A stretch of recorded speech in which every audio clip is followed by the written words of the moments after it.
Hi everyone, welcome to Workplace TV. Baby boomers, Gen Yers, are we really that different? Well, a new survey conducted by MTV says yes, each generation is vastly different in how they see the world and their expectations of it, including the workplace. The survey to which I am referring, called No Collar Workers, asked Gen Yers, those in their 20s and early 30s, to share their views on the workplace and their careers. Their answers confirm what we are already seeing play out in workplaces across the country.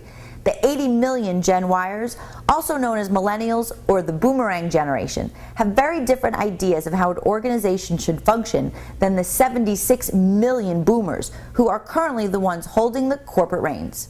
And keep this in mind, by the year 2025, 3 out of 4 of your workers will be a Millennial. That's a pretty significant shift in less than 15 years. Okay, enough buildup. Let me highlight some of this survey for you. First, Millennials want immediate feedback. In fact, 80% said that they want regular feedback from their managers. Let's think about this one practically for a moment. Whereas the Boomers prefer to receive feedback about their performance in the traditional once or twice a year format, Millennials want to know how they're doing and what they can do to grow and improve on a regular basis.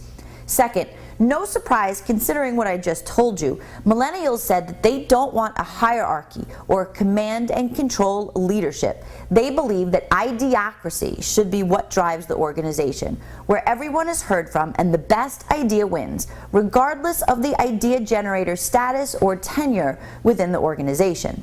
Third, Millennials want to work when they want to work.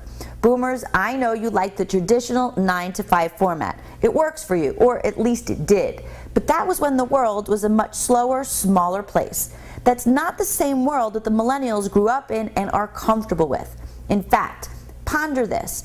81% of Millennials said that they think that they should be allowed to make their own hours at work, whereas only 69% of Boomers think so. Oh, and by the way, even though Millennials are generally more collaborative as a generation, 70% said that they do need me time at work, compared to only 39% of Boomers. Now, there's a lot more to the survey than I've shared, but I'll bet you have your own observations and advice about how to deal with our changing workplace. I invite you to weigh in on the discussion board. I'm Lisa Yankowitz, and that's what you need to know today.